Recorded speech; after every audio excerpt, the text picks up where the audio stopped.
The story begins as Kara wakes after celebrating beneath a red sun. The red sunlight suppresses her powers and makes her ordinary. Krypto stays beside Kara through the messy morning afterward. Clark's recorded call wishes Kara a happy birthday week. He also says that people on Earth miss her. Kara ignores Clark's invitation. Her brutal hangover leaves her craving yellow sunlight. Kara gathers Krypto and prepares to leave the planet. Kara and Krypto leave the Red Sun world together. Elsewhere, brigands surround the home of swordsmith Elias Knoll.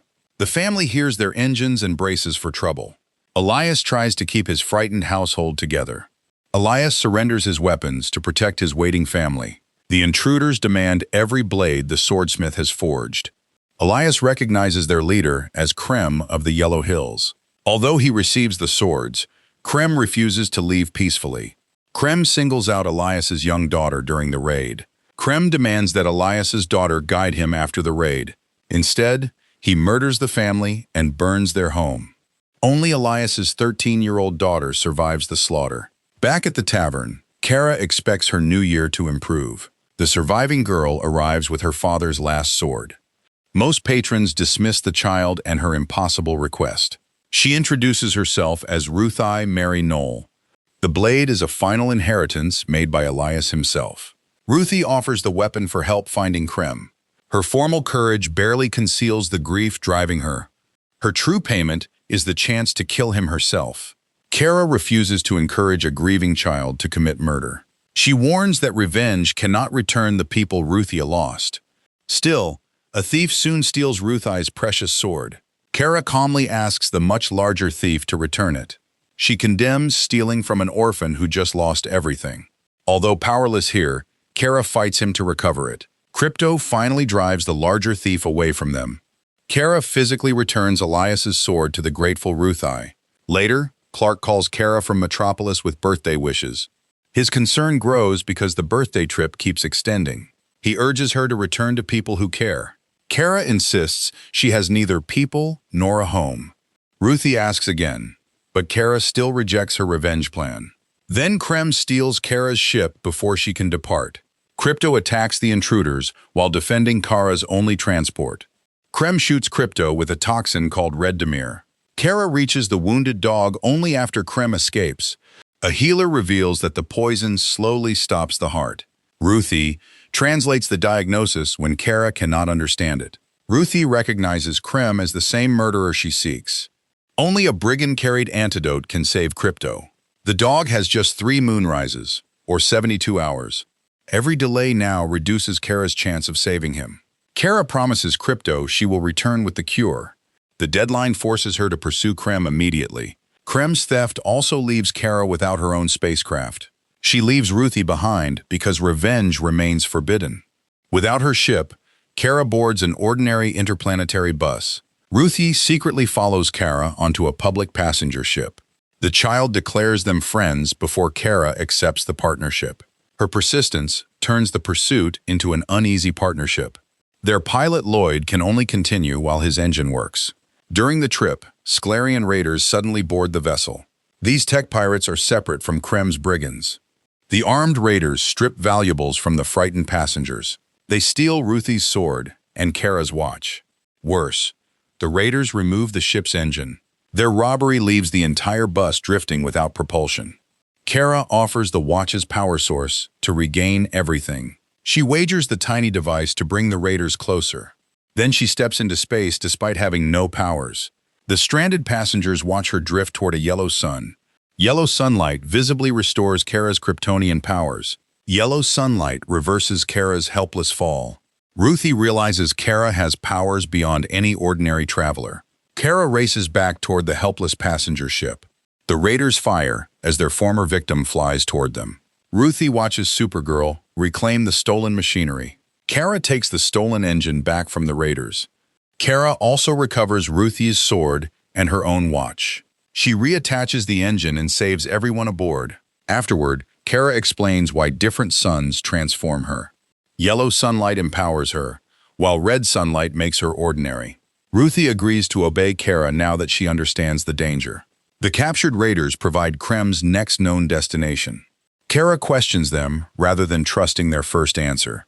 They claim he is hiding on the dying world Bilquis. Bilquis has become dangerous as its own planet collapses. They also describe brigands abducting girls as unwilling brides. The report turns Krem's trail into a larger rescue problem. Kara distrusts them, but Bilquis remains her only lead. She equips Ruthie and demands that her rules be obeyed. Protective clothing helps Ruthie endure the planet's harsh conditions. Kara also reveals that Clark is her cousin Superman. Kara identifies herself as the hero called Supergirl. Ruthie finally understands the responsibility hidden beneath Kara's bravado. On Bilquis, Kara searches a dangerous tavern for information. She makes an arm wrestling wager for a useful answer. A rigged contest becomes a fight over control of Ruthie. The men treat the young traveler as property to be won. Kara defeats the predators without abandoning her young companion. Her patience is shorter because Krypto's remaining time is shrinking. Two locals named Marek and Bomar then approach them. The locals offer a contact who can locate Krem. Their help makes them appear trustworthy for now. Nearby, bounty hunter Lobo searches for another brigand. Kara recognizes him through stories about his brutal past. His target is Drom Baxton, not Krem. Lobo describes Drom by a red mohawk and damaged eye. Kara stops Ruthie from provoking the notorious mercenary. Lobo follows payment, making his allegiance impossible to assume. Marek leads them home, while Bomar fetches the supposed contact. For the moment, the household feels safer than the tavern. Kara accepts the shelter, because the antidote search cannot pause. During the visit, Ruthie questions Kara's hatred of revenge. Kara contrasts Clark's hopeful childhood with her own survival. Kara answers by revealing what happened to Krypton. Her father Zor-El and Jor-El predicted the planet's destruction. The Council ignores them until infant Kal-El alone can escape. Jor-El launches his infant son toward the distant Earth.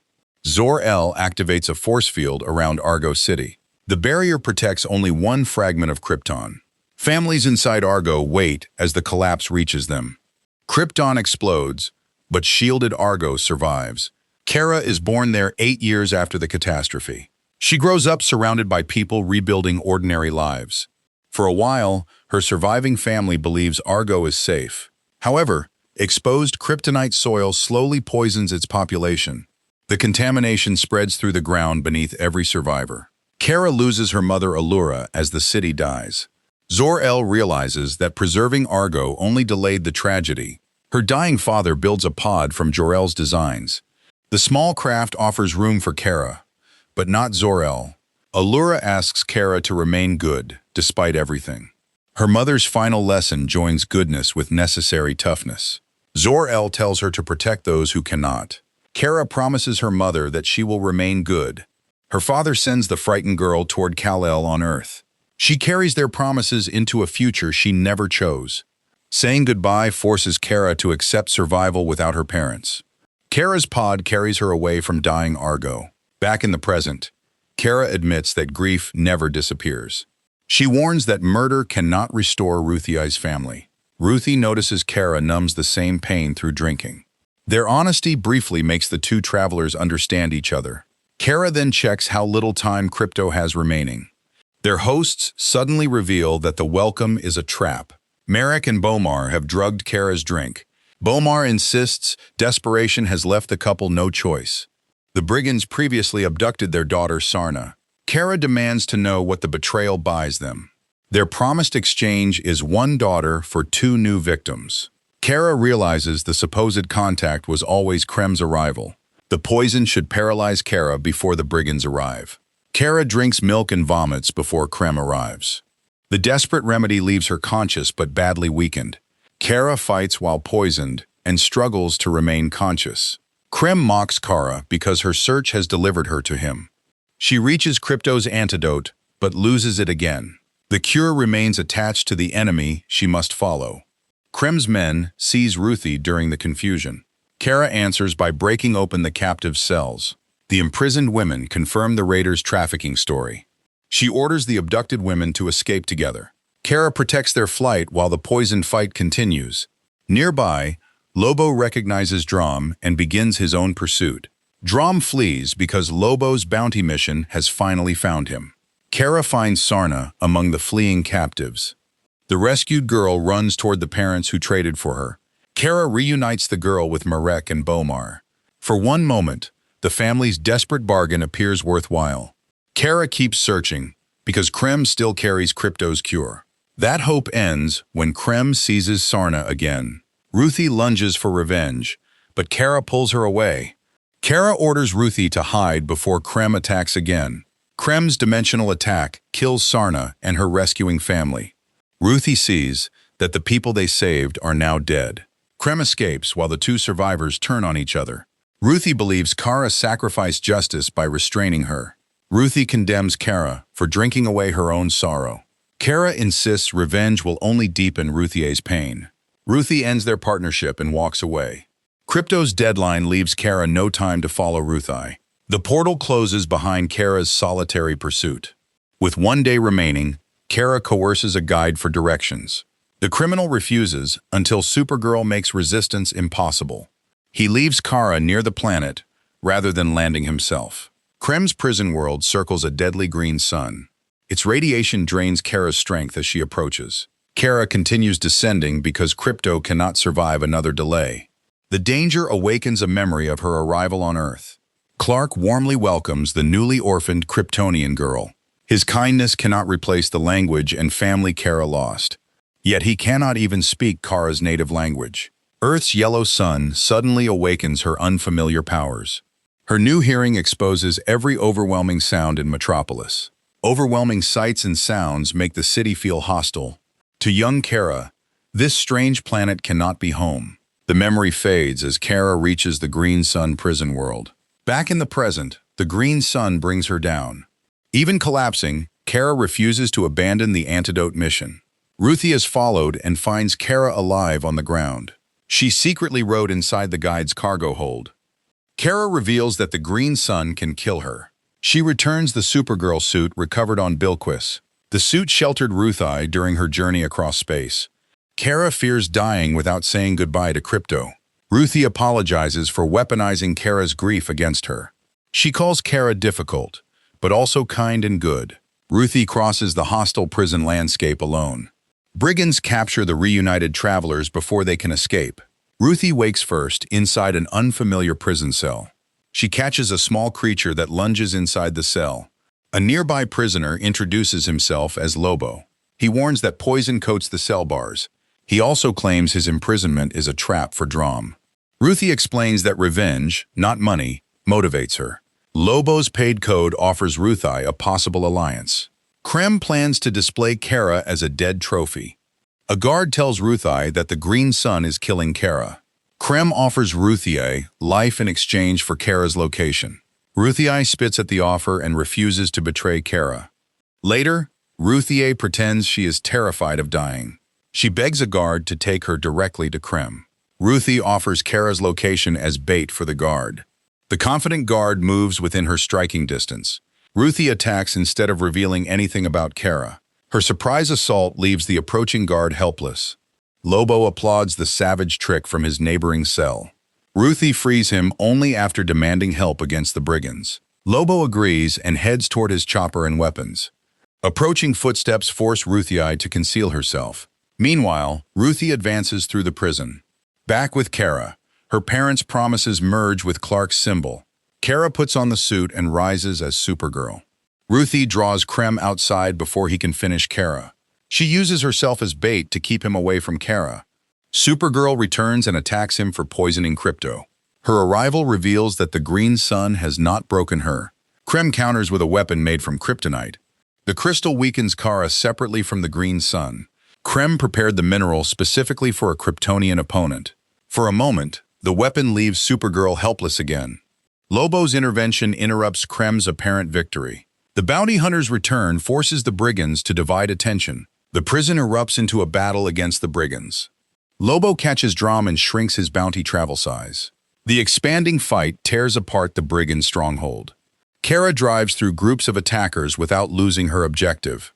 Ruthie stays mobile, as explosions engulf the battlefield. The battle hurls fighters through the collapsing stronghold. Kara keeps fighting despite the collapsing battlefield. Explosions scatter combatants across the ruined ground.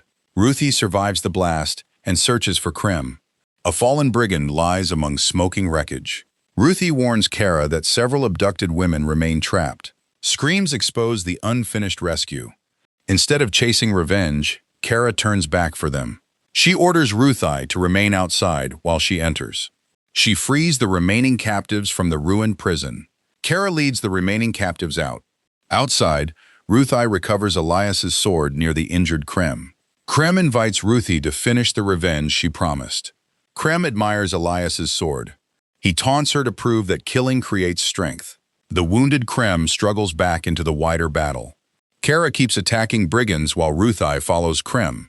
Ruthie finally reaches him while holding Elias's sword. Ruthie declares that the blade will end Krem's suffering. She raises her father's sword over the helpless murderer. Kara reminds her that death will not erase grief. Kara refuses to stop Ruthie through force this time. Ruthie believes the loss has already ruined her. Kara answers that Ruthie's heart remains good and open. Kara names Ruthie and promises that her family remains present. Ruthie lowers the sword and refuses to become him. At last, Ruthie lets Kara hold her while she grieves. Krem renews his threat after Ruthie walks away. Kara answers the threat with one blow for Krypto. Her second blow avenges what Krem did to Sarna. She leaves defeated Krem alive as Lobo watches nearby. At the healer's lab, Kara prepares Krypto's antidote. Kara administers the precious antidote to Krypto. She waits beside him without knowing whether it worked. After an agonizing wait, the dog finally awakens. Kara's promise to return has finally been fulfilled. Krypto immediately overwhelms her with relieved affection. His familiar energy confirms that the deadline is over. Ruthie says she can manage life after the quest. Ruthie chooses to live with her aunt afterward. She plans to make swords and continue Elias's legacy. Kara supports the plan without trying to direct Ruthie's future. Kara admits that her wandering pub crawl is finished. The two friends admit they are glad they met. They exchange what appears to be a final goodbye. Kara reconsiders and invites Ruthie to finish her birthday.